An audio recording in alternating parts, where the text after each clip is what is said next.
All right, guys, welcome back to the Short Story Long podcast. I'm your host, Sam Derrickson, joined by my co-host, Andrew Dial. What's up, guys? And a new special guest, Ms. Allie. Hello, hello. So tonight, on this episode, we are going to give her the Short Story Long guest questionnaire, and we're going to also tie in sales and working in sales, because everybody sitting at this table right now works currently and in previous jobs in sales. So I guess we're just going to kind of dive in and talk about the good, the bad, and the ugly as far as sales jobs are concerned. So Yes, but Allie is also, at least, I don't know if she's a car person, but she's at least got car stories. So it's like, you got to be on the podcast. We'll talk about sales and cars, and I think it'll be entertaining for sure. All right. All right. But I guess we'll just get it started. So, Allie, how do you know me and Sam? Well, I work for Dozer at Jedco. I'm an outside salesperson and marketing specialist. Sam, I've known for a couple of years just through Cody Willenberg, but just really met him this year through Jedco. All right. Who do you like better, me or Dozer? Yeah. Ooh, that was I on have the to spot. say Dozer, He does write the paycheck. yeah. But his wife signs him. That's right. Oh, okay. All It's right. direct deposit, actually. It doesn't matter. Semantics. Yes. So I guess we already kind of spoiled the second one. But what do you do for a living? So I'm a branding and marketing specialist. So basically, I go out to companies here in Effingham and surrounding areas and try to help them figure out promotional products that are best for their company. And then I make the things, and then I make money. Good deal. It's all about making money. Ooh, Yes. side job. I also babysit old ladies for real good cash. I just hang out with them, make blankets, cook, live life. Hang out with old ladies. Mm-hmm. So do you bartend anymore? I actually do bartend at a disabled veterans bar right now, but it's basically just volunteer work. Okay. All right. But good. I mean, disabled veterans need to go to the bar and hang out too. So At 9 a.m. every Sunday. nice. Is that local to Effingham? Yep. There's like probably 12 or 15 chapters, I think, but chapter 7's in Effingham. Really? That's interesting. I didn't know that. So Behind the old subway on the south side of town. I like Barnes Equipment. okay. Interesting. Tiny little place. Great lunches on Tuesdays. But you Noted. got to be a veteran to go or Or- go with one. Okay. That's fair. Oh. Got to keep it exclusive. Mm-hmm. So I will say that you brought in some of your branding and marketing expertise as a gift for us tonight. So thank you for that. You're welcome. So we have the Slim Can Huggies with your name on them. So they have your catchphrase Correct. and your phone number. So anybody looking to rebrand their business with promotional products can hit you up. For sure. Good deal. Shameless plug. That's no shame This in is our now a game. business expense. Hell yes. So when's that first check going to come, Dozer? I'm not sure yet. Okay. Speaking of check and branding specialists, were we going to? Not yet. Okay, we're not gonna go there yet. Not dropping that bomb yet. Okay. So, spoiler alert, we have some big news coming, but we're not ready to share the news yet. So, keep listening. One of these days will be, hopefully, by the time this one comes out, we'll have a little bit more stuff figured out, and we'll be able to come at you live. So, All right. So what do you do for fun, Allie? Oh, Lord. Well, I golf. I'm very bad at it. I bowl. I'm also very bad at that. I drink Busch Lights. I'm surprisingly good at that. And I recently, this last year, got into working out. I moved to Florida last year. Started going out, or instead of going out, going to the gym twice a day. I lost 100 pounds. Nice. And when I moved home, I started reading a little bit. The lady at the library knows I automatically go to the self-help section, so I was going to ask fiction or non, so. just self-help. Okay. Hey, I like listening to all kind of podcasts on on stuff like that. Mm-hmm. So I read with my ears typically. Yeah. So Yeah, me as well. I've tried to do that, but I have the attention span of a 2-year-old, so it's got to be pictures. All right. Other than that, I just drive the Jedco fam crazy. Yeah. Are you good at that? Oh, yeah. It's a vibe. It's a vibe. So the logo on the cans says cheers to unreal deals, because around the office, anytime something happens, good or bad, I just automatically yell unreal. And now Laren and Dozer's kids say it. I can't stop. And I started saying it too. I only hang out there one day a week for like 30 minutes. You can't help. We call them Allyisms. There's lots of them. Trash. Trash. Anyway, it's a good time. It's a vibe, as the kids say. I tell you what, it's fun. It makes it fun. It's not so uptight and boring, and it's just have some fun at work with that stuff. Mm-hmm. Maybe too much at times. Squirrel. Oh, so this is where we're going to take a little bit of a turn on our questions. Because, when we started this, our mission statement is the work and play of Midwestern millennials. And since We do a little more playing than working, though. yeah, we've been talking about mostly play. So, we'll talk about a little work too, since we're all sales professionals here. I'm going to ask her each question twice, and it's going to have a different spin each time. So I guess we'll start with, what was your first car? Oh dear. So I got the bright idea to look on Craigslist. As a 15-year-old girl, I found a 98 Barney purple Monte Carlo. Nice. And I drove all the way up to Taylorville, bought it by myself. I paid $1,000 worth of cash for it. Fun fact about it is the brakes only worked if you held the turning signal switch just a little bit. What? The brake lights or the brakes in general? Brake lights. Okay, Oh, gotcha. okay. Oh, sorry. Yeah. The brakes weren't great. Drove it all the way back to Mason. Barely made it home, and it just fell apart. So I only had it one day, actually. Nice. So then my next first car was a 94. It was red faded so bad that it was pink. It was a Mustang.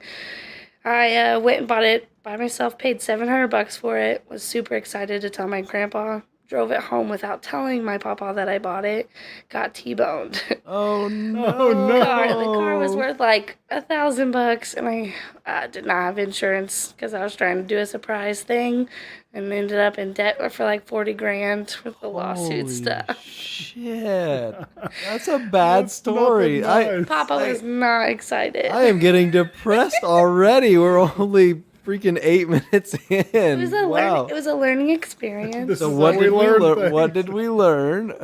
Goodness.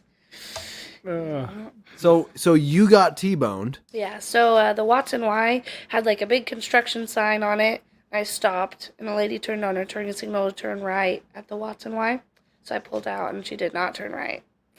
Oh, She man. smoked me with her brand new giant Yukon. But funny part of that story is I had the baby simulator. oh, like the class where you, Like they the give you the class. fake, the And fake so baby. I was crying just because I knew I was in big shit trouble. And the firefighters seen the baby, and they freaked out. Of course. And so I was Because it's just laying there Yeah. nonchalantly. No one's paying any Yeah. attention. No car seat or nothing, Jesus. No. So then we get me to the hospital, and I actually failed that class for like 19 hours of neglect. She was in the hospital Yeah. in a car wreck. Her teacher failed her. Wow. That is ruthless. Yeah. Every time she comes, when I used to bartend at the Orchard, she would come there.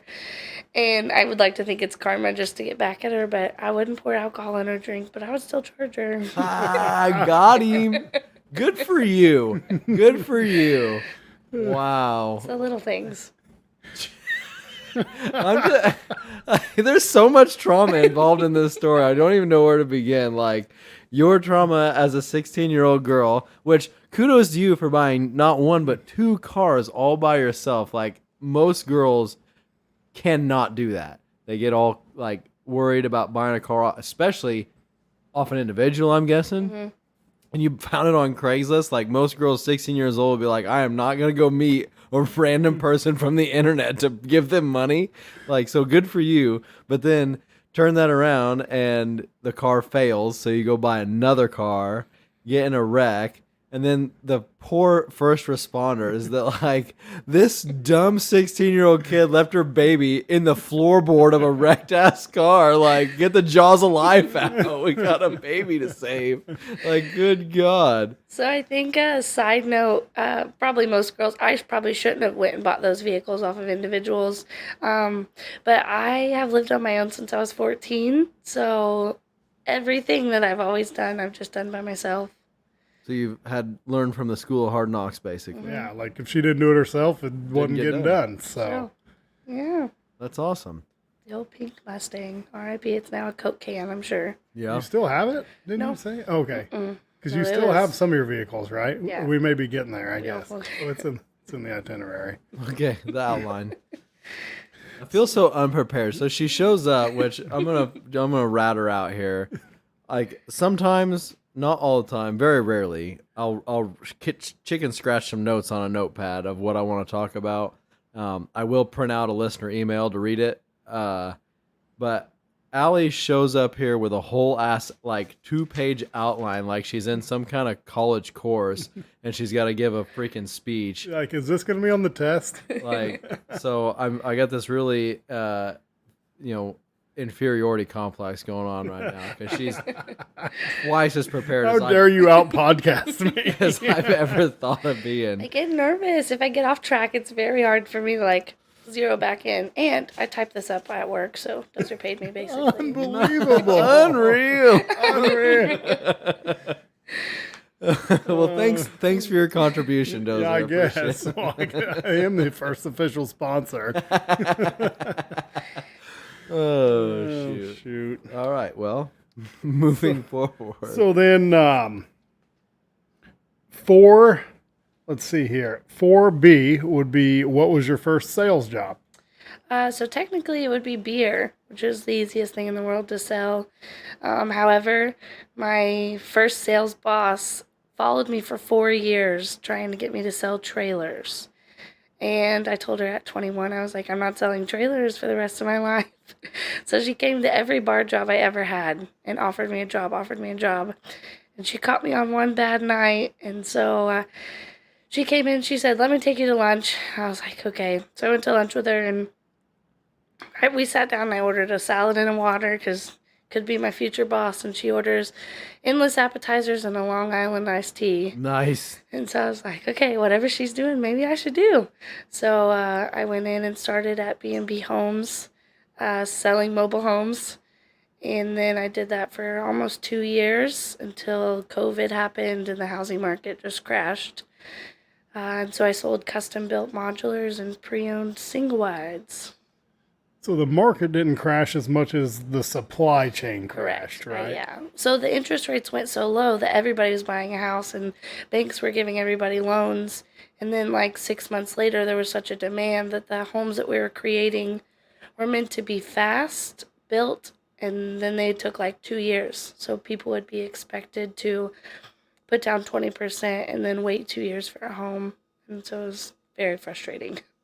Yeah, as a salesperson, I mean, not to like kind of go off the rails here, but like the supply chain thing has affected every industry, no matter what it is. And I get frustrated when I've got something that I need for a customer that takes a couple of weeks. I could not imagine selling something, taking the money for something, and it being a 2-year wait. So I totally understand why that didn't work. Yeah, I know the December of 20, and I had a customer for Christmas order 500 crew neck sweatshirts. That's a pretty good order, and we couldn't get them. Like, we could not get 500 crew neck sweatshirts. Like, it was an unreal time to be a salesman. It was tough. And the sucky part is when you sell houses, well, as really anything, you don't get paid till it's done. So on a 100% commission job, if you're going 2 years without money, it's not fun. So on that job specifically, you said is 100% commission. Was there a draw or? Yeah, but I've learned that not all jobs run like that. So there was a draw, but the draw carried over every month. Mm-hmm. And so, like, if you think about it, if you're making $20 to $22 an hour, and it rolls over for the 2 years, you're not making anything extra. So then it's just a job, but that job still had all the sales responsibilities of working after hours, Right. house calls in that situation, So I go ahead, Dozer. But you weren't getting a big fat commission check. right? There So was like lots of a gray lot of, area. I mean, in real estate sales is 100% commission.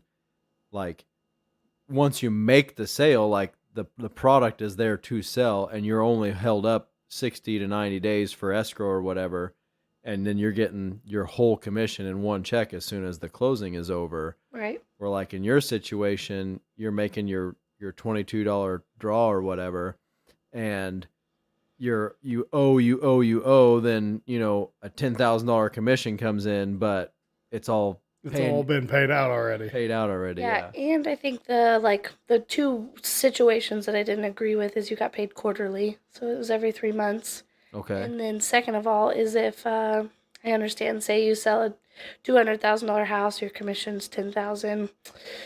Something goes wrong in the 2 years that the house goes up, you can't go back to those people and say, "Hey, I need another 15,000."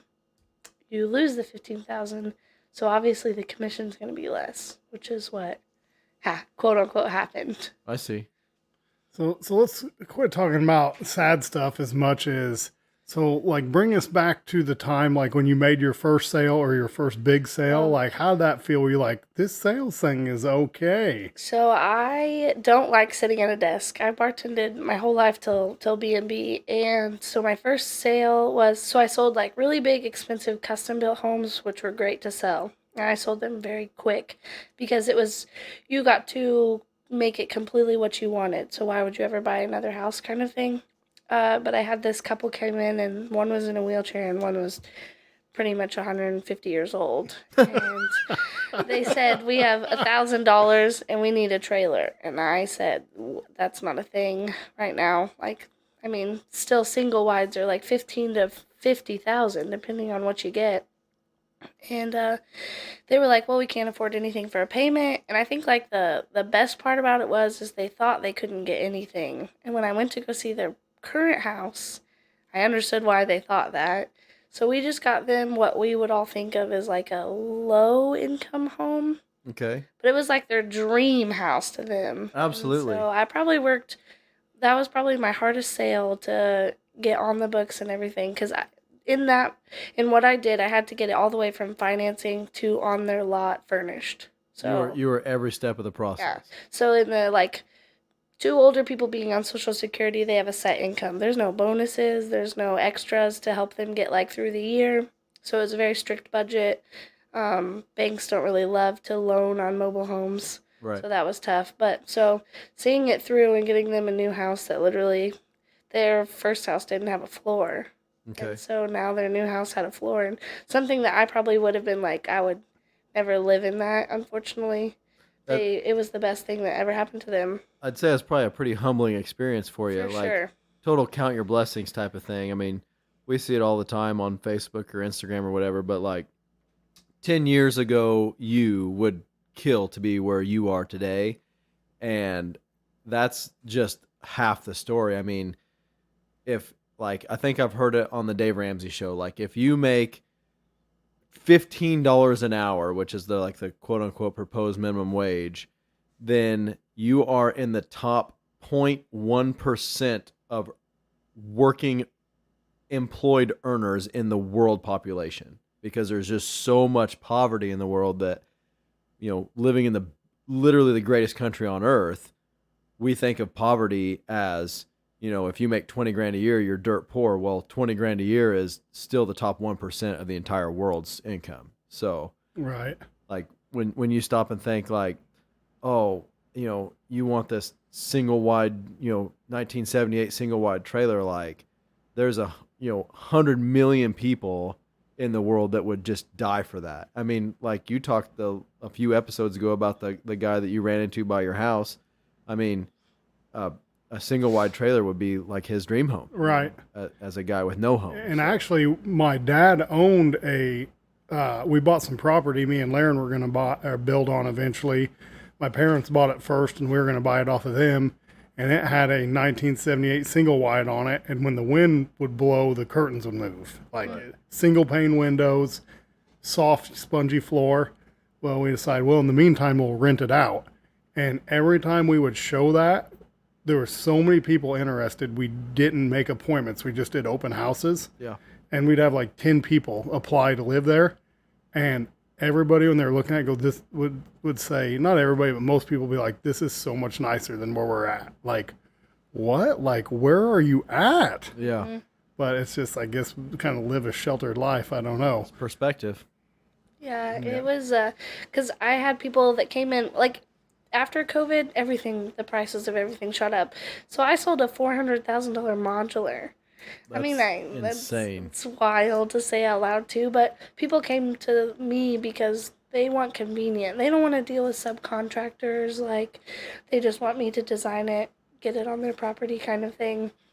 And those people were 100 times worse to deal with than people who came in to buy a $20,000 single wide. I could see that. 100%. I could see that. So, but you found it cool helping people solve their problems and get their dream homes and. Yeah. Then I just realized I can pretty much sell anything now. That's what, is it Zig Ziglar that says if you solve enough problems, then the money will follow or whatever, basically? Yeah, I think that's a familiar, sales thing. You're just always solving problems. So what was the best moment in that job for you then? Was that older couple? Yeah, probably that. Or I did sell 50 homes in 2 years.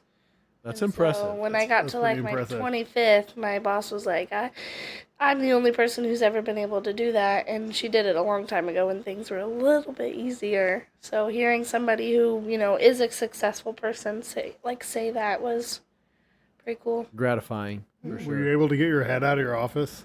No. Well, that's good. That's good. That's cool.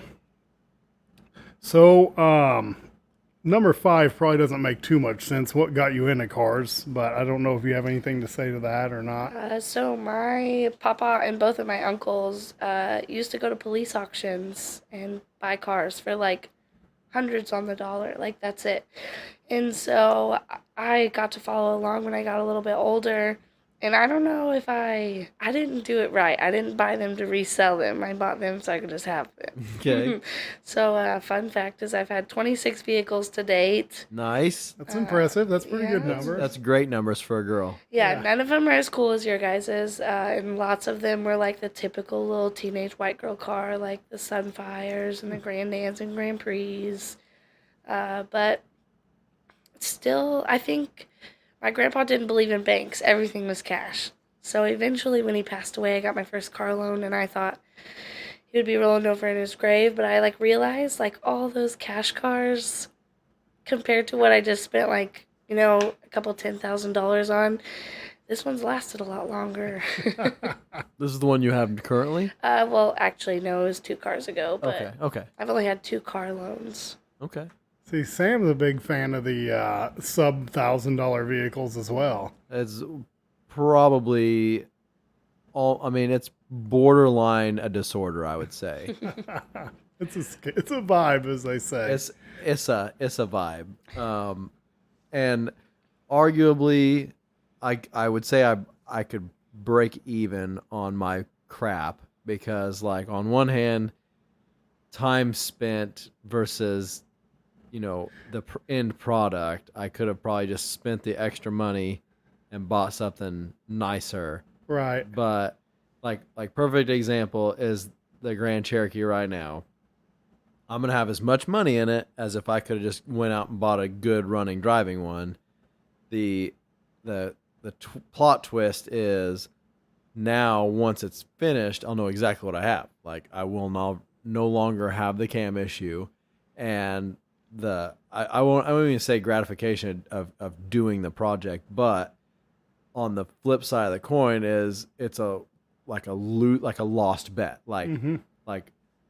I gambled on it being a minor Right. cam related issue, ended up being a major cam related issue. So I quote unquote rolled craps on that deal, but I'm still not going in the red, I Going guess. broke. So I don't know. Just one of those things.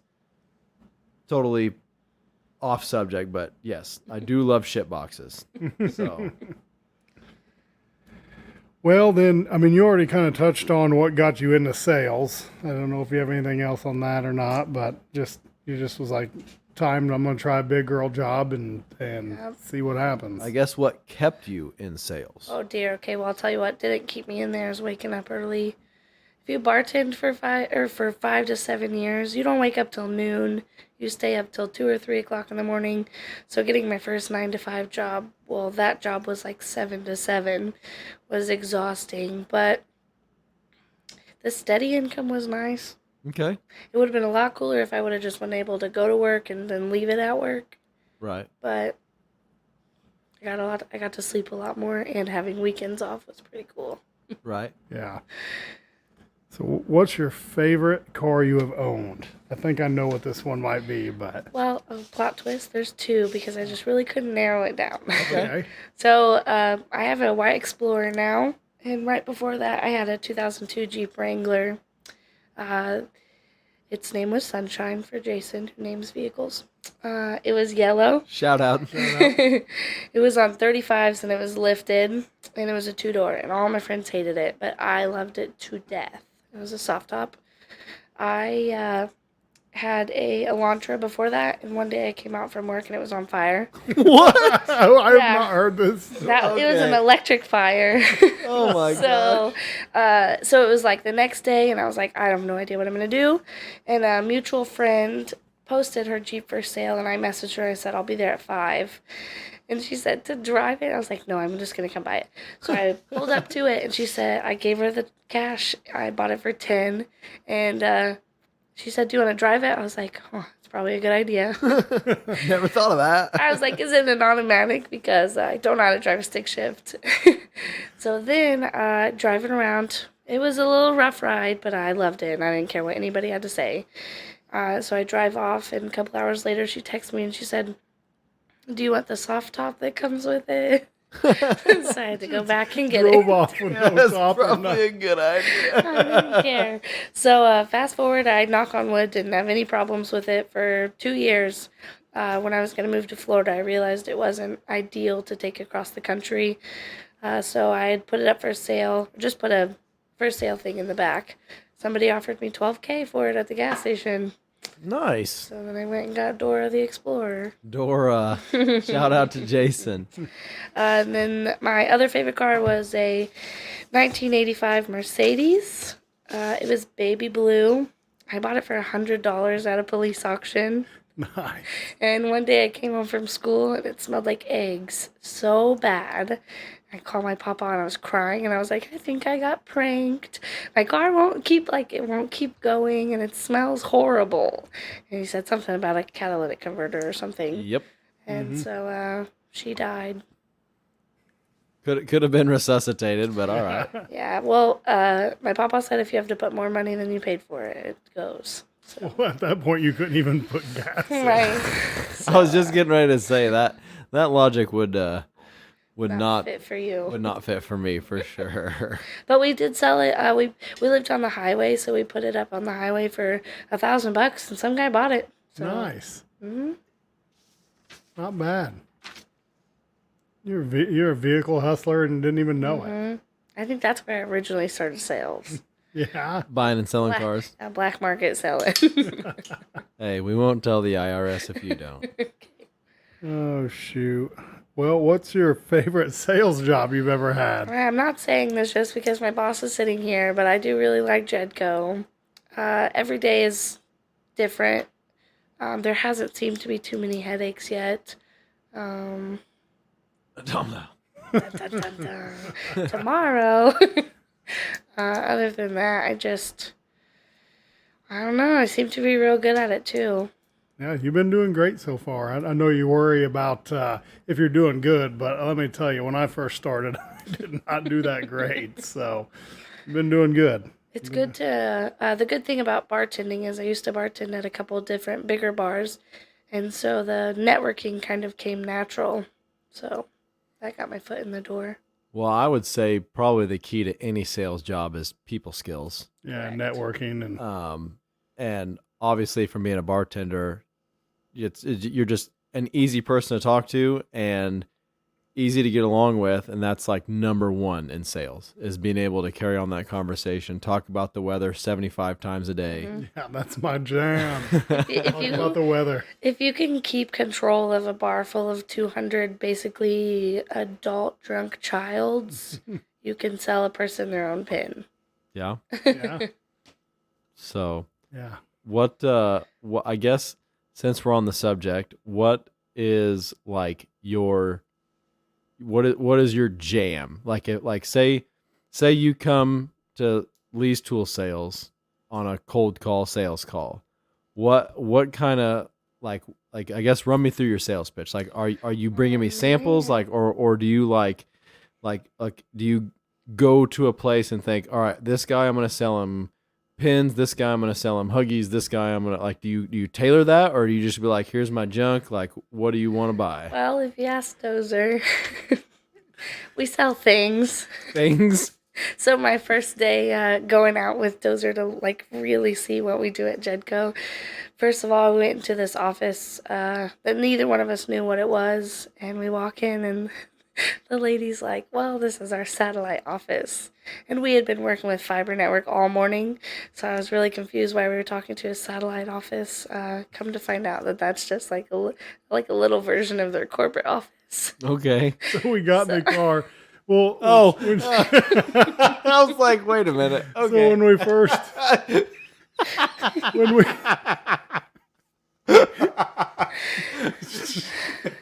so she'd been working there a couple of days, and we've been showing her the ropes, like in the office. She's like, "Will you take me out on some cold calls just so I can see, kind of what you do?" I was like, "Sure. I used to do this back in the day. I can surely handle this." So No problem.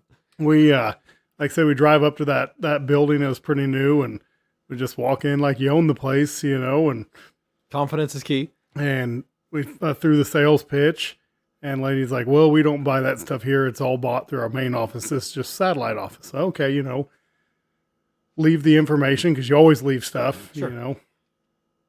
We go out in the car, and Allie's like, "They're not gonna make it long." I'm like, "What?"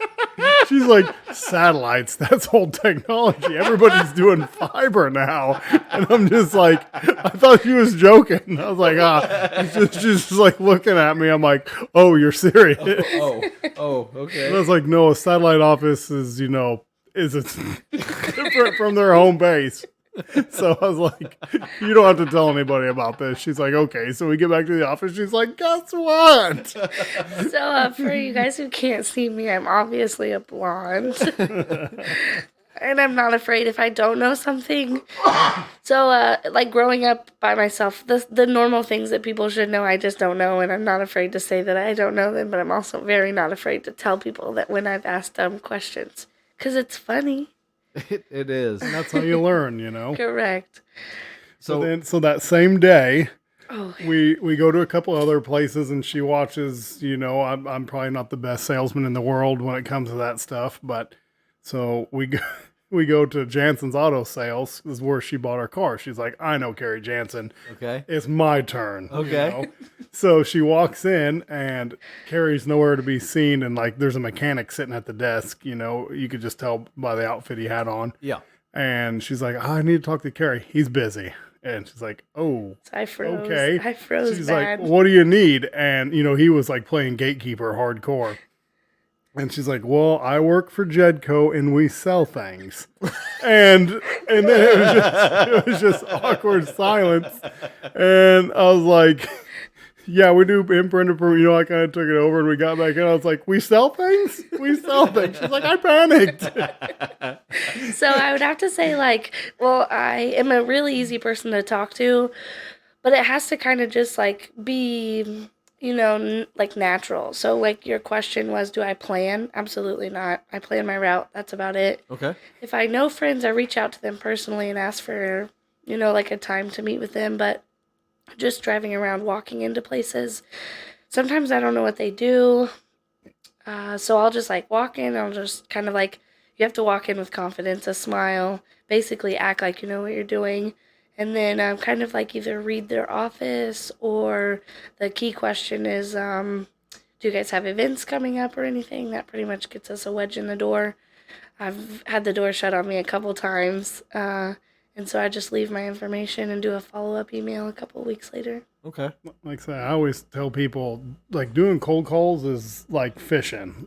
You never know when you throw that lure in the water what you're going to get. Oh, for sure. And some of my biggest accounts were cold calls. Right. So, But I guess, I mean, if you don't want to answer, it's fine. But like I said, back to Lee's Tool Sales, like you walk in there, like, I guess outside of looking in, I'm like, hey, do you guys have pins, hats, shirts, blah, blah, blah? Where do you get them from? Like, or is that not the approach? So with you guys, it would be easy to like pinpoint what kind of things you need. So like, but if I work into a bank, like I had a bank just order a bunch of stuff that has nothing to do with banking. Okay. So, but if I were to walk into you guys, I could have like, you know, like a small presentation of tools handy, or like vehicle notepads, calendars, since you guys travel in your trucks. So I could like bring relatable stuff to show that I'm not just stopping in because you're a business. I'm stopping in because I think I know what you need. Like I can provide something to Right. help you. Okay. Solving problems. We're not selling that things. level of planning is something I never got to. But, all the salespeople say, the sales gurus, have kind of research your people so you don't walk in and look silly and walk into a satellite office, and tell them that they ain't going to survive due to Everyone's doing fiber. Everybody's doing fiber now. So I've had things where I've walked in and talked to somebody. This was a friend, luckily, and I pitched all this stuff that I really thought could help him, and he literally says, "I don't like any of it, and that's not what I was thinking." And so then you just freeze because you're like, I thought I was prepared, but apparently not. So you just restart. So one thing I've always found intriguing about the business you guys are in is like in Snap-on I've got, let's just say 3,000 products. Like that's how many different hats you can get. And then Right. So like your catalog is so vast, and you were talking about like what does a bank need? Like you like what did your bank order from you? You weren't They got expecting. pot holders, like mechanic lights, gloves, oven mitts, things that literally have nothing to do with a bank. So like I saw at Ping's, Dietrich Bank has coasters. Like if you like Have if you jokes on them. yeah. Like if you think about a bank, like pins, hats, shirts, like in my mind, promotional product wise, like that's what a bank's after. Never in a million years would I thought a bank was gonna order cardboard coasters with bank puns on the back. Like I don't even remember like what some were. But I know one. they're It says, stupid. "Why does my bank?" Oh, never mind. I can't remember.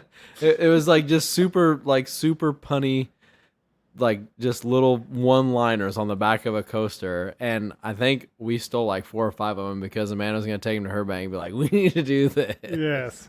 Because they do them as giveaways. So if you open an account, like Ping's maybe has an account with Dietrich Bank, the Orchard has them. So they give you like 200 coasters when you open an account. So then that's just getting their name out more Free and more. advertisement. Well, close to free. That's so Right. great. Those was making money on that deal. So what is your dream car? Okay, well, my dream cars are nothing like your guys's. We're just gonna be. This is the classic okay. 20 to 30-year-old white girl. Okay, I would like a brand new Yeah. Jeep Wrangler. Okay, I was gonna try and guess. I know my guess was gonna be a 4-door Wrangler. It is, but I want on a 6-inch lift on 35s, and I want it wrapped in cow print. Cow print. Shout out to Brent Wallace. That's his jam. He's a big cow fan. Me too. Yeah. But then also, I'm gonna be a millionaire, so I have 2. I would also like a brand new GMC Denali. Both of them are gonna be parked in my yard. Like trucks. She doesn't No, have the a dream to SUV. have a refrigerator, a Garage. garage, but Nope, they're gonna be parked in my yard. White you can trash. take the girl out of Mason, but you can't take the Mason out of the Correct. girl. white trash millionaire. Upper middle class white trash. So are we talking Denali truck, SUV? What are we talking? Mom SUV, you know. Yukon Denali. Got it. Yukon me- XL Denali. Yeah, for me and all my baby cows, because no children. No children, just baby cows. So do you know you can fit 35s on a 4-door without lifting it? I do not know that. So we're saving you money already. No, I still want it lifted. I want it to be badass. So 37s. I got short legs. So I want it lifted. I can't get in it, but I want it lifted. There's going to be a rope ladder that swings down. Yeah. We can climb it. Oh, I think I already know the answer to this one too, but what is your dream sales job? I want to own a campground, which isn't really salesy. However, I just want to. Well, I guess you're selling camp spots. Or we could just make it your dream job. Yeah, dream job. I want to open a campground somewhere in Kentucky or Tennessee, and retire. As a camp host or owning the campground? So I worked as a camp host at Camp Lakewood here in Effingham for 5 years, and I'll tell you what, I never met a single grumpy person. I guess Scott Kaufman never camped at Lakewood, huh? Correct. But it was so cool. There was like a little bar, there was a lake, and I got to get the insight on how much money it took and made. And it wasn't a little bit, huh? No. What's your dream sales job? I would love to sell tractors. Honestly. Okay. New tractors or old tractors? Either or would be fine. And then What brand? definitely green ones. Oh gosh, I saw the red one in the driveway. Whose driveway? I'm just kidding. Yeah. Those- Oh. Unreal. So, just trolling, man. Didn't even see. I never know. I think selling like hunting property and stuff would be super cool as well. Okay. And those, would have the potentials of being pretty big deals. Mm-hmm. So that'd be cool. I mean, promotional products. Yeah. I'd like to change my answer. Can I go back? Yes, you can. Oh, well, what do we got here? What is your favorite car story? So it's you Buckle guys, up for this. yeah, one, Sam. buckle up. Okay, You guys I'm ready. forgot to ask my most unique car, which Oh, also yeah. ties into this. Yeah, So it's the okay. same one. So I got on eBay one day and I seen a vehicle for like $2,000-ish. We can't remember the exact amount. And I bought it. I drove it home. I told my papa I bought a Ferrari. Come to find out it was a Fiero. Yes. It was silver. It was like the size of a car door. It was tiny, but I loved it to death. Thank God, because I had to keep it for a year. He said, you can't get rid of it. It's your mess up. Because I was like, I think I'm going to try to sell it for more. And he was like, you overpaid. You overpaid by a lot. You're stuck in it for a second. So he made me keep it for a whole year. But it was a mean little machine. It was only 2 doors. The trunk was in the front. It was just the coolest little thing. It had one of the headlights that was stuck down. They are cool cars. But I did learn that there was a transfer kit or a body kit that would make it look like a Ferrari. Oh, yeah. Yeah, so... And then also went to my first police auction, and I bought a 96 or 98 Audi. It was blacked out. I thought I was just big pimpin'. I paid $600 for it. The drug dealer's car? Pretty much. Nice. Mm-hmm. It was tore up on the inside, which means I got to redo it the way I wanted. And I think I was 18 then, so I would I remember I bought bedazzled fabric for the roof, the inside roof, the headliner, and I used a staple gun to put it up there. Fancy. And then I spray painted the wheels pink. But the part that it needed fixed was $80. And then after I had it all pinked out, 1 year later I wanted it all blacked out, so I got to redo it again. And then I went on a date with this guy, and he was so sassy, annoying, because he just thought he knew more than me, whatever. And he was like, I wouldn't have paid that much, blah, blah, blah, blah, blah. Come to find out, his sister came and asked to buy the car, and I sold it to her for $6,000. Nice. And then I turned around and bought 3 cars, and I came home with a trailer full of Cavaliers. We is also the name of our band, Trailer of Cavaliers. It was they were red, white, and blue, and I strictly bought them because they were red, white, and blue. I don't even think 2 of them ran, but A trailer full of Cavaliers. yeah. How did you get a trailer full of Cavaliers home? Dude, there was 3 trailers, but it was like a road trip from Trilla, Illinois to Mason. So you bought all 3 from the same person? Mm-hmm. That's a Cavalier fanatic. Nice. Yeah. And you still have some of those, don't you? I do have the white and the red one, which now, well, I don't know about now, run. They did run when I was like 21. Ran when parked. Yeah, correct. Out of the 26 vehicles, I believe that I still have 8. You have 8 vehicles? Nice. I, See why I wanted her on this podcast? yeah. So what do you all have? Run us It's, down it's, here. it's a vibe. So we have 2, we have the 2 Cavaliers. We have 2 Grand Dams. We have a Grand Prix. I got a minivan. A minivan? I have a minivan. I have an 85 Dodge Ram that has no insides. Not a single inside. Nothing. So basically it's in Yanksville. Yeah. And then I have my Explorer. And then I have a Jeep Grand Cherokee that has no insides. That's 9. So that's it. Nice. So But what? then I also have like my grandma's Durango and a minivan. Her minivan. 11. So, yeah. Not so. What's your like short, medium, and long term plans with these 11 vehicles? Well, my papa was supposed to fix them all, and then he passed away. So they're literally just like in a garage, In limbo. just hanging We out. might need to take a field trip. Yeah. So I need to know more about the Grand Cherokee we and the are pickup not. truck. We are not road tripping to Yanksville. The Grand Cherokee has nothing in it. It's literally just a body. What year We is it? used it for parts, probably like a 94, 96. So no motor or transmission. No nothing. thanks. I'm out. Right. Dodge truck. Nothing. No. They're both just bodies. No We engine. bought them for parts, and then I didn't know what to do with the bodies. So they're just sitting there. Scrap them. Scrapyard will take it. I don't want to go to Yanksville. Fair enough. Well, we have to do a lot of things we don't want to do in life, Allison. Correct. Turns out.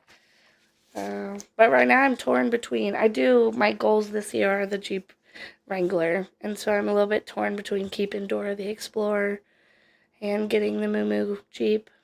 Or The getting, Moo Jeep. Well, I will say a 4-door is nice enough that you could daily drive it.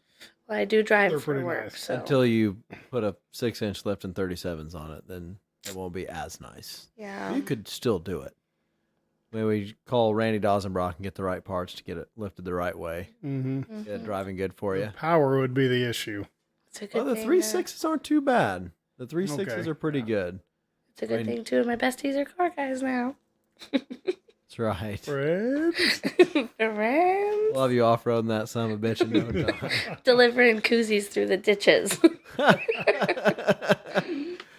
Oh, shoot. my. Well, What's your favorite, like, if you walk into a business, what are you, like, hoping they buy? Like, what is your favorite thing to put someone's name on? I don't love hats, I'll tell you that. Okay. see, everybody's all freaked out on hats. I think hats are easy. There's 3,000 different kinds of hats, and men, y'all are picky about That's your true. hats. That's true. So I will give you that. So in my business, clothing is the bane of my existence because it's never the right color, it's never the right size, it's never the right fit. And so like for you guys to have to do that for a living, it gives me anxiety. So like, and no offense, Dozer or Allison, camo is literally the worst. And I will go with you and talk about how men are so picky because I don't even know how many different types of camo, but it doesn't Realtree versus whatever. it doesn't matter what camo you have, it's the wrong camo. That's not my type, that's not my style. And then Jake was telling me that, you'll have some customers say, well, I want Realtree AP, and then you'll bring it to them next to a mossy oak whatever, woodland, and they'll pick the mossy oak like you asked me for the Realtree, and then you pick the mossy oak like, well, yeah, this is the one I actually like. They don't even know what they No, like. I They don't just know. know what it looks like. Yeah. Like, all right then. I think I like cups the best. Okay. Cups are easy. You literally slap your logo on there. There's very minimal placing situations. Mm-hmm. They're fast. What would you say the like So on your commission scale, is it just a percentage of the order or a percentage of the profit? Percentage of profit. So like if you gotta like kind of work a deal and lower the price a little bit, then your commission lower. So like I guess what's the most profitable thing for you to sell? Well, it's kind of hard because there's literally so many different things. Right. Like, obviously, it's probably easier to mark up bigger items. You know, like Sure. clothing. Yeah. Like a $40 item is better than a $4 item. Right. I Because guess. nobody wants to, like, say sticky notes are $2 and you want to make some extra money. If you add a simple $2 to it, people are like, I'm not paying $4 for a sticky note. Right. I don't blame them. How is a sweatshirt? If you got 400 sweatshirts and you add $2 to each one, nobody's going to think about $2 for a hoodie. Sure. But there's your, $800 extra. No, that's a very, very good point because like on ballpoint pens, I was beating you up over like the 8 cents it cost to imprint on the clip. Like, come on, man, you can do better than that. You're gonna have to do better than that. That's a Cody Willenberg saying. Can't do it. Can't do it. I do sell a lot of pens now.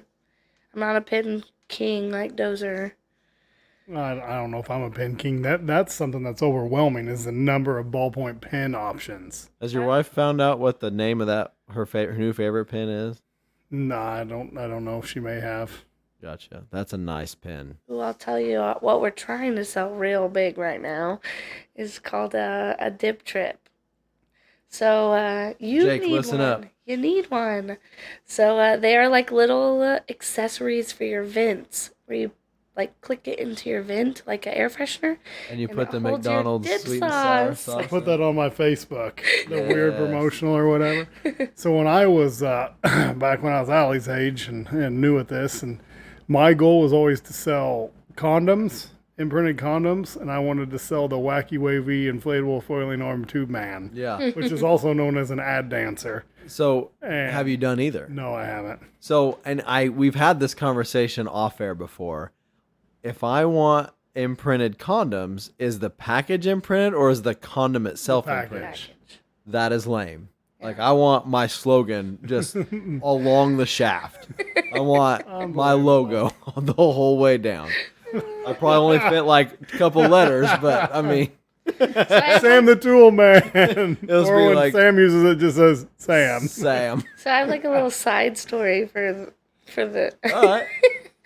So I have 12 tattoos. I go to the same guy most of the time, and I always ask him, what's the weirdest tattoo you've done lately? And he told me he had to tattoo a shaft, the guy's last name, and guess what his last name was? Brown. Richardson. Long. And I said, well, no offense, but how do you tattoo it if it's soft? He said, it has to stay hard. Could you imagine? Let's all just appreciate our jobs right now, because that takes another level of professionalism that I do not contain. There's a snap-on payment joke in there and about shafts and pain and somewhere in there. Someone DM us that joke so we can say it on the air. Oh shoot! I think every tattoo artist, like I was talking to a guy that was given Yoder a tattoo in his shed. Like, if someone asked me for this tattoo, I'll do it for free. And it was like something completely ridiculous. And he's like, I'll do it for free. If you're dumb enough to get that tattoo, I'll do it for free. Actually, you got any stories about that? I do, actually. Well, that wasn't what I was going to tell, but I, one Saturday was going to, I don't know if any of the listeners know who Coetzel is, but he has Howdy right behind his ear. Very dainty.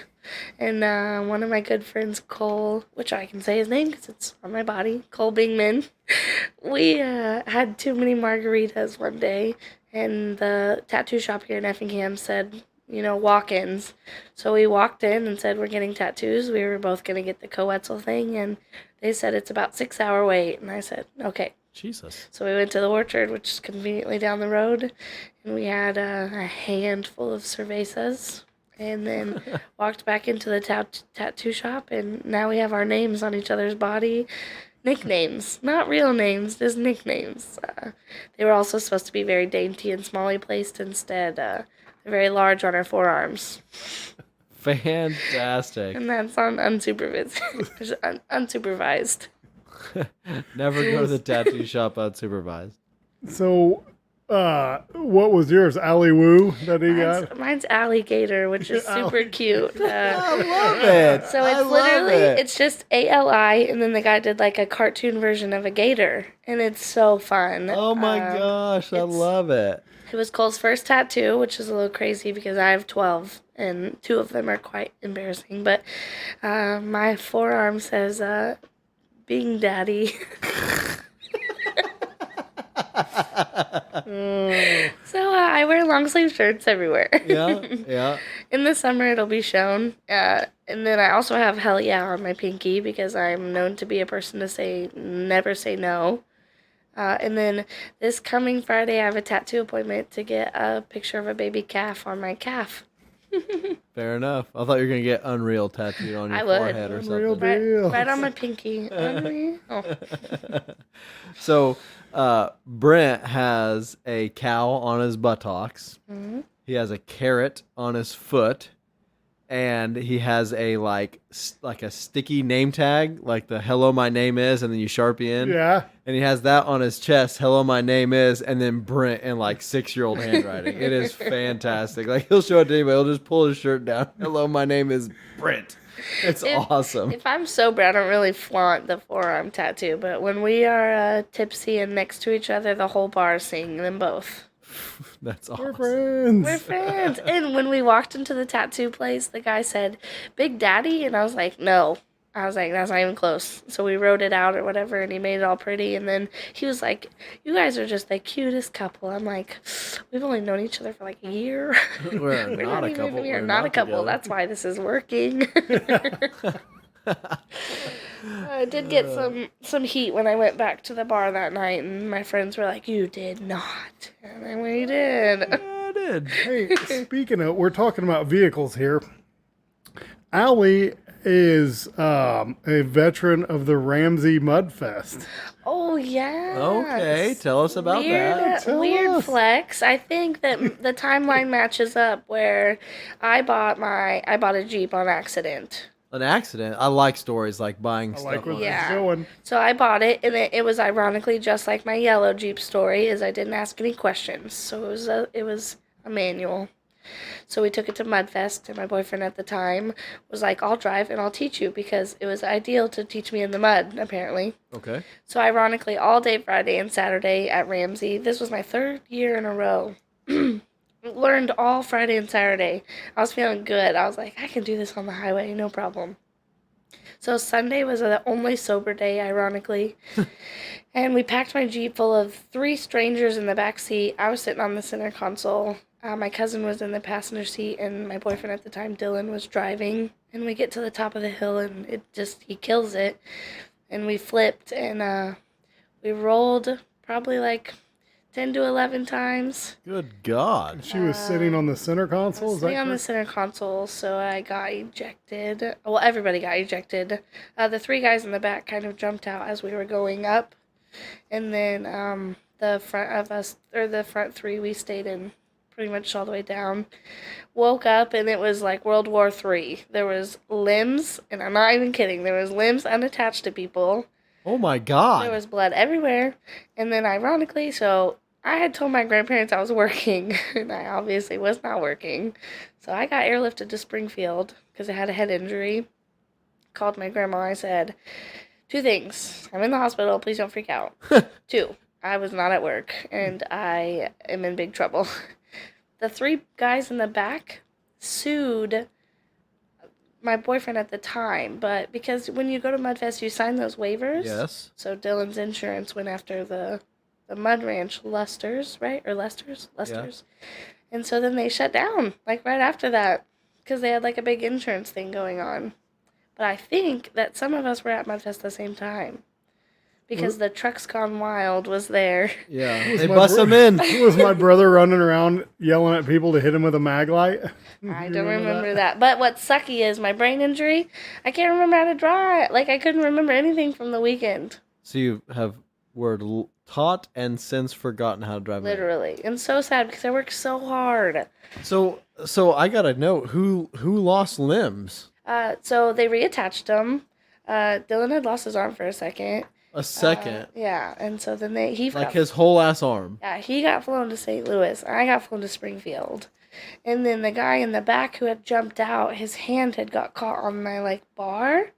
And it, like, ripped it. Like, skin was all ripped. But it was still there, but it was... God. It was because I like woke up and I didn't really understand what had happened, and there was blood coming out of my eye, my ear, everywhere, and I was just panicking. I was like, I have no idea what to do. I don't know who to call. Well, the people who were videoing us going up the hill, luckily, like not luckily, but got it all on on camera on their phone, so they called somebody. But Where's this video? I asked them to not share it, so I hope it's gone. Jesus. Yeah. That is insane. When I asked her to tell that story, I didn't realize it was that bad. That's Yeah, pretty well, graphic. it's okay. I mean, I had a good time, but it did take up me until that point. Yeah, but that was like that was my senior year of high school, 2012, and so I was in the hospital for 1 week, and then when me and my boyfriend at the time were like coming back to Effingham, we drove up on a 4-wheeler accident. A kid from T-Town had passed away, and so we were first on scene to his accident. So I don't know if the good Lord up there was doing his thing or whatever, but it was a wild summer. So both accidents really like calmed me down because I used to be reckless. I'd say. Good night. Yeah. So it's not sad though. Just so learning. let's lighten this up a little bit. You said you bought it on accident. Explain that.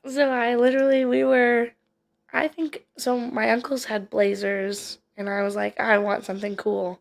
And so we were on our way, and Ramsey, the little town, right? It's right by Vandalia. Yeah. We were driving, and this Jeep was on the highway for sale, and I was like, I want that. And we pulled over, and the guy was like, he wanted $5,000, and I was like, I don't have that. And he said, what do you have? And I said, I have 2. And then he said, oh, heavens no. And I was like, all right, it was worth a shot. My uncles both put in another $1,000, and we bought it for 4. Okay. And literally took it to Mudfest, and then it never made it out. So you bought it on the way to Mudfest. Mm-hmm. That's... Because I was always just a passenger, but I was like, I'm going to be a badass this year. I'm 18. Right. And then what I want. And then you were like, oh, shit, I don't know how to drive manual. Correct. Gotcha. And so they said, if you bought it, you're going to learn how to drive it this weekend. And so I was all pumped. And I kind of remember the gist of it a little bit, but I don't know. I've tried one other time, and I hit a vehicle when I tried, so in the Midway parking lot. Does you ever bought anything on accident? Oh, all the time. I only have one. Yeah, what's yours? The C4. Yeah. Have you've heard the story? Yeah, I was like in there with you the whole time. I've never said it on air though. My favorite part of that story I'll add in if you don't add it in. Okay, so I was working at Versatech, and it was early December, I'd say, and there was a C4 Corvette that was parked in the Versatech parking lot for a few weeks. I assumed that there was a kid from T-Town that was driving it, and it was his car, and just super long story, it ended up never moving, and it was just kind of one of those things. It was like a staple of the parking lot. Well, one of the owners of Versatech also owned a car lot, and he had 2 vehicles there in just, I don't know why they were there, but they were just dropped off at Versatech's parking lot. And Adam Germscheid, who is the head of maintenance out there, went and sent a company-wide email as a joke. There was a letter opener just laying in the parking lot, and like there was like a company-wide lost and found on this email chain, and he posted a picture of the letter opener, like, found prison shank out in the parking lot, please describe the claim or whatever. And I emailed back, last time I saw that letter opener, it was sitting next to a junk-ass Corvette in the parking lot. Well, the owner of the company emails back, this company-wide email, like reply all, Christmas deal on a Corvette and a Saab whatever car, sedan, and it was like $3,000 each, whatever, come get him. Like I want him gone or whatever. So I thought I emailed reply all, but I just replied directly to the owner and I said, how about 2,500 and a free oil change? And he said, sold. See, So then I was like, what? And then I looked and I realized that I did not no. hit reply all. And I was like, I guess I own a freaking C4 Corvette now. Oh, so my favorite part of that was I think we went and got it on Christmas Eve or New Year's Day. It was a holiday. Okay.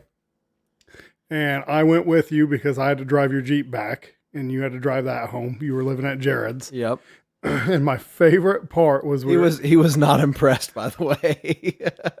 your boss? Jared. Oh, no, it wasn't. So my favorite part of that, we were in your boss's, the owner of the company's office doing the title paperwork. And he's like, now, since you made this stupid decision and bought this car, I have to offset that and he gave you a Dave Ramsey, like, financial piece, like, package. Did he? Yes. I do not remember that. And you're like, I'm like, Dave, my man. And I was anti-Dave at that point. I was like, whatever. Oh, shoot. I can't wait to not be anti-Dave. To not be anti-Dave? Um, Do you listen to his podcast? no, I tried the rice and bean thing. I just didn't love it. You just had to try Dave-ish. I don't know. I do listen to Andy Frizzelli now, thanks to Dozer and Laren. Yeah. He yells a lot. He's a yeller. And then Laren's doing 75 hard, and I'm doing 75 medium. Medium. I'm really thriving there. Killing it, kind of. Oh, shoot. Well, Should I tell the Florida story real quick? why not? I mean, why Yes. not? Okay, so I moved to Florida last year because I left B&B, the housing place, because it was just exhausting trying to sell expensive houses for 2 years out. And so I said, I'm going to move to Florida to sell RVs so I can get my foot in the door with my dream job.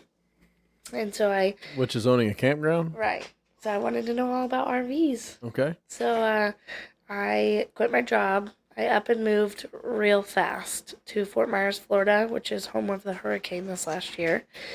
I knew 2 people and moved there, and I was there for 1 month, barely a month. And one Sunday I was trying to be a good kid, so I was going to go watch movies instead of booze all day. And I went to a 7-Eleven parking lot to get fuel and a slice of pizza. And for some reason, my card wasn't working. God only knows. So I was clenching $100 bill in my palm because I did not live in a safe neighborhood. Okay. And all I had was my keys and that $100 bill. And I was walking across, and a lady wasn't paying attention. And she hit me with her Ford F-250. Jesus. I smooched it. What does that mean? What does the smooched it mean? I literally just looked up, and there it was. And so we can laugh about it now. It's okay. So I woke up, and I thought I drive a Ford Explorer, and she drove a Ford truck. So when I seen the bumper, I thought I had fainted while pumping fuel.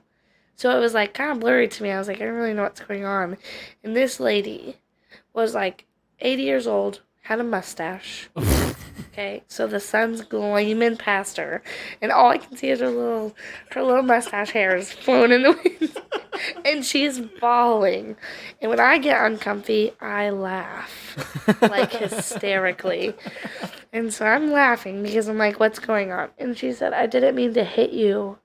And I thought homegirl punched me for a second because I just still hadn't realized what was going on. And then, so she was like, I hit you with my truck. And so I looked, and my legs were not the way that they were left. And so she said, let me pick you up. And I was like, I don't think you should. So we waited till and the ambulance came or whatever. I thought it was fine until I seen the firefighters. So then all my limbs were broken. They were hunks. They were just hot firemen. Okay, I was like, so you broke all your limbs in a I acted like I did. So Okay, I could yeah, get yeah, yeah, seconds yeah, yeah, so yeah, they could help totally, me up. yeah. So then I was Like, I think I need mouth-to-mouth help resuscitation. me, help me. I can't breathe. I've fallen and I can't get up. So the whole time, This chick looks like she's been hit by a truck. so I'm sitting there in the ambulance just chatting it up with the cops because I still like haven't really realized like my knees. I couldn't feel below my knees, but I was like, it's probably just shock. We're gonna be fine.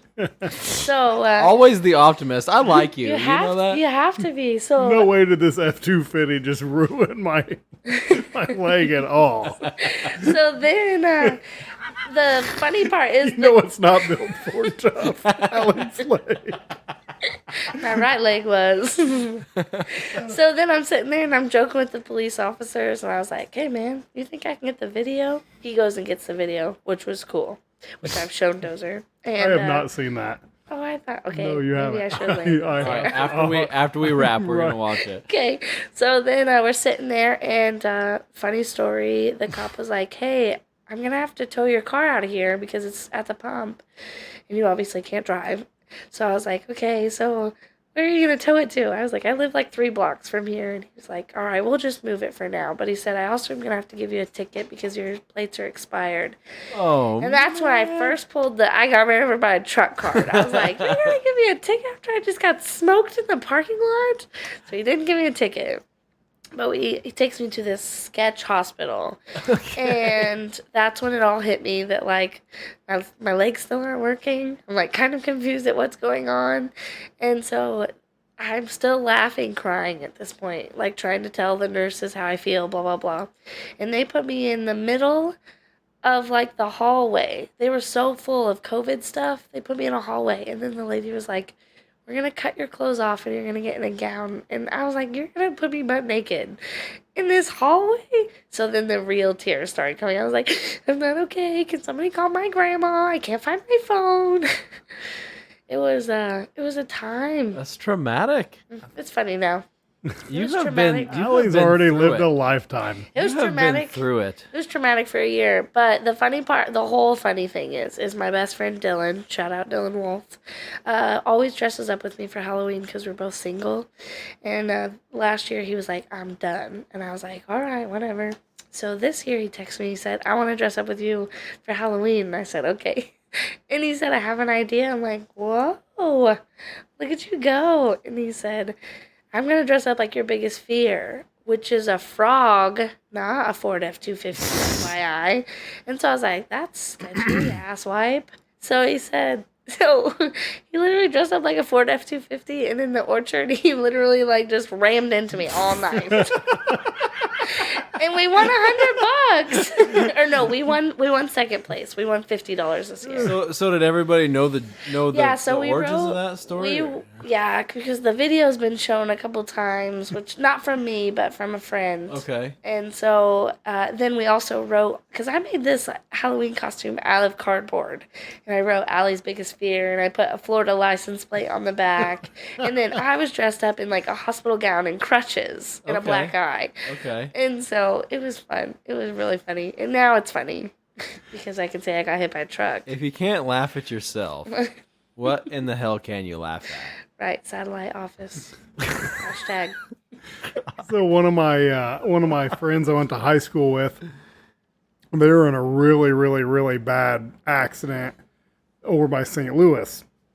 He had an F-250 or 350 long bed crew cab, got rear-ended by a semi. They were stopped in construction, or something happened. The interstate was stopped.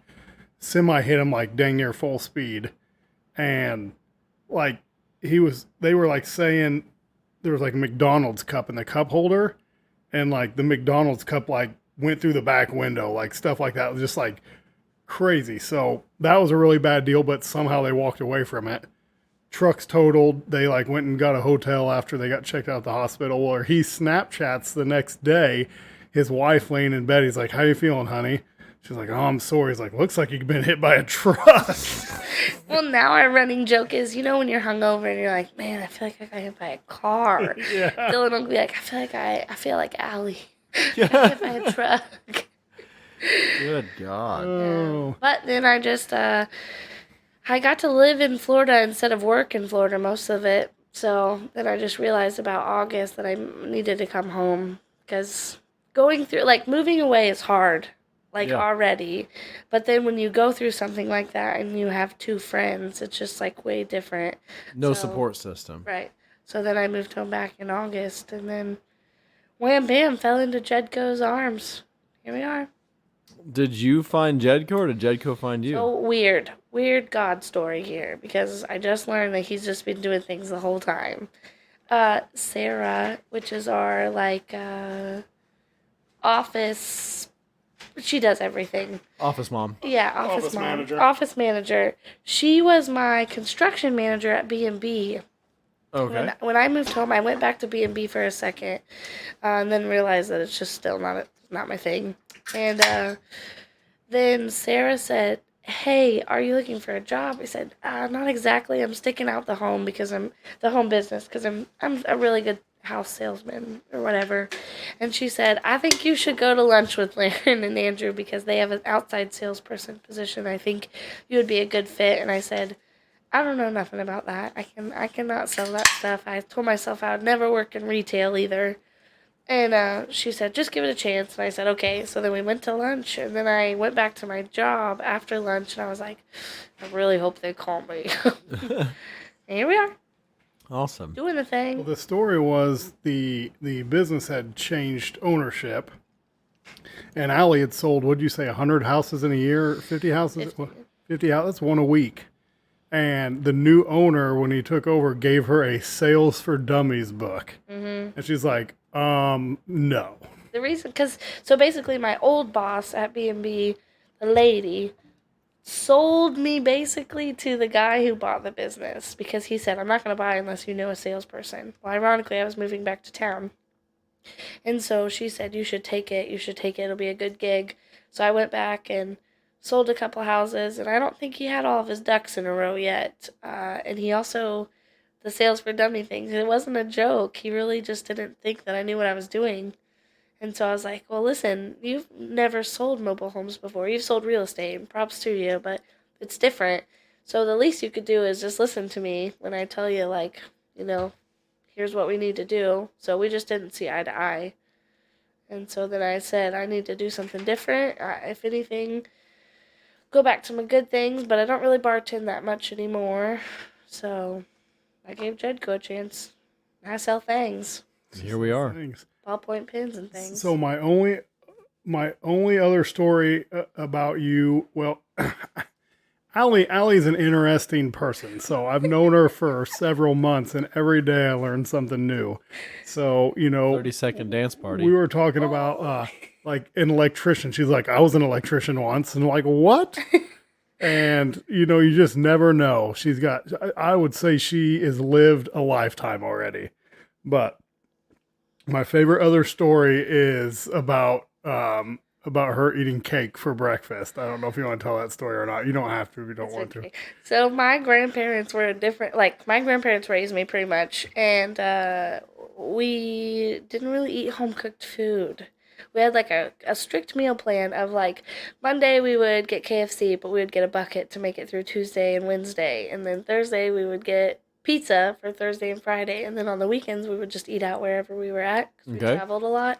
So they were in an RV. Yeah, and so my grandma every Sunday would make a 9 by 12 baking pan of yellow cake, and she would poke holes in it and pour peanut butter in it, and so it was called poke cake, and then she would pour syrup on it, and I would eat that for breakfast. That actually sounds It was freaking delicious. fantastic. And so my grandpa hated it. He would just sit there and yell. Their names are Fern and Terry. And my papa would be like, "Fern, you can't be feeding that kid cake this early. She's going to be bouncing off the walls." And she would yell, "Terry, you just be quiet and do your job." They were turds. Feeding that kid cake. So now, like, Sarah, which was also my basically work mom at B&B, we just talked about this the other day. Until 2 years ago, I used to pay a lady to do my laundry. I would eat out 3 times a day. Like the normal stuff that somebody my age should be doing, I'm just not doing. Fair enough. Because I never, like, I just grew up way different. I could see that. Yeah. I don't eat cake for breakfast anymore, by the way. Well, I was just getting ready to suggest that you should probably this Friday make your poke cake and bring one to Jedco, and then we can all try it on our Friday happy hour or whatever we want to call that. All right, I'll do that. No food allergies? I have none. Oh, shoot. Oh, any other stories we want to share? I was going to tell one of Allie's baking stories, but we don't want to harass her too much. I mean, that one's a good one. Why we're talking about baking. So I'm not a good cook. I'm not going to even try to say that I am, but I will try. Okay? I will try to cook anything. And my grandma said, for Thanksgiving, I'm the Sprite person. That says a lot. I'm in charge of Sprite. That's it. And so one year she said, you can be in charge of desserts. And I was like, okay. So I was in charge of pumpkin pie and brownies. And the brownies, I did everything I was supposed to, put them in the oven. Probably an hour and a half, they still weren't brownies. And I was like, I'm so confused. So I called my grandma. I said, Nana, I don't know what's wrong with my oven. And she said, what'd you do? And I read everything off. She said, how oil, or how many eggs? I told her, well, did it call for flour, sugar, baking powder? No, it was just a box. And she said, how much oil? And I said, like 2.5 cups. And she was oh, like, no. She said, why? And I said, it says 2-3. So I was like, 2 to 3. I just did the half-C. It was like a soup. It gets worse. So that was like the night before. It was horrible. So then I still had to make pumpkin pie. So I like went and got everything, was super pumped for Thanksgiving. And so, like when in the holiday spirit. Yeah. So when you do something and you're like waiting for your parents to like realize you like cleaned your room or did the dishes and you're like waiting for that like attaboy. So my papa like cuts into the pumpkin pie and I'm sitting across the room. Everybody's watching me because drum roll. Yeah, I was like, "Ooh, he's gonna say it's so good." And he takes a bite, and when I tell you, his face turned sheet white. And he said, "Allie, how'd you make this? Or what'd you make? What did you put in this?" And I was like, "Love." And he said, "Did you follow the instructions?" And so I said, "I think so." And he said, "What'd you do?" I said, "Well, I'm gonna be honest. I didn't make a homemade crust. That was too much work. So I bought one. And then I took the stuff out of the can and then I brought it here. And I didn't know that you have to like, first of all, you have to add like nutmeg and cinnamon and sugar and you have to bake it."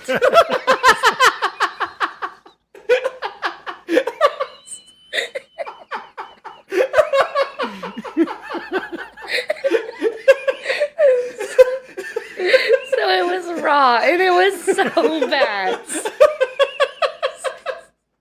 And you have to bake it. It was a little discolored, but I was like, it'll be fine. Okay, so rethinking this cake idea for Friday. You're like, you should bring a cake. I'm like, I don't know about that. Are you sure about that? That was a couple of years ago. Oh my But goodness. after that year, I did realize, like, if you don't want to bring stuff to your family's stuff, you just F it up. Because I'm back on the sabotage. Sprite responsibility.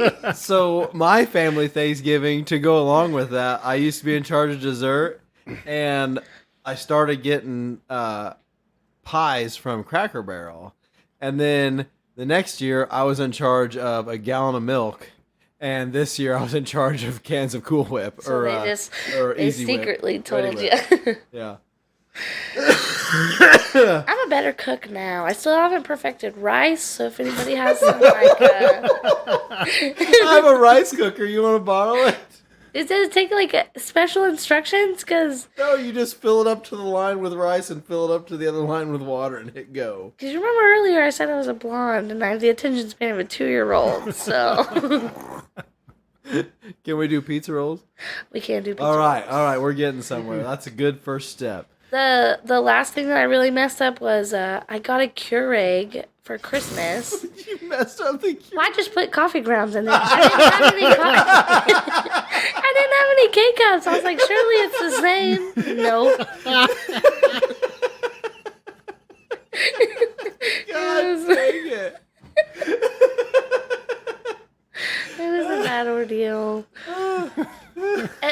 some point in my life, I'll be a good housewife. We're working on it. Yeah. All right. So maybe we need to do an episode of the podcast. Baking with Allie. We need a video podcast. Maybe we could do a collab with Chris Pilger and Jazz on the Butts and Stuff podcast. They do smoked meats and stuff. Oh. We could do like a collab, the short story long and the Butts and Stuff baking Baking with extraordinaire. Allie. We gotta do a competition. You know, like me, you, and Kyle and Boss Man were supposedly gonna do that like flipping competition. Who could, flip and make the most money? I think Allie needs to be in on that. Okay. I thought you were gonna say like a chili cook-off or Oh, something. I make really good chili. That's the one thing I can't mess up. And soup.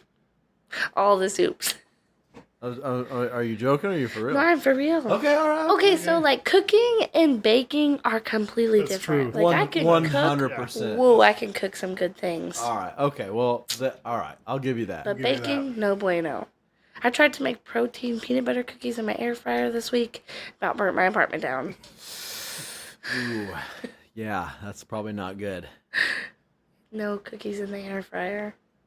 But I'll try. I'll bring the cake. The cake was so easy to make. My grandma did it. And you think I'm a bad cook? Meet Nana Fern. Well, obviously, because you ate out for every meal. So, all right. I'm actually looking forward to the peanut butter maple syrup poke cake Okay. for sure. So, All right. Well, we got anything else? We've deep dived into Allie's interesting life. yeah, we may have to have you back on for another one. Well, I think I'm a little bit more comfy now, so we can come back. All right. Well, guys, tell us your best sales story And Or- best baking story. or your best baking story. Yeah. Get a hold of us on Facebook at the Short Story Long Podcast or email us at askshortstorylong@gmail.com. We appreciate you riding along with us. Allie, thanks for joining us. Thanks a lot for the laughs. Thanks for having me. We definitely had fun on this one. So, guys, thanks for listening, and we will see you on the next one. See you guys later. Adios, amigos.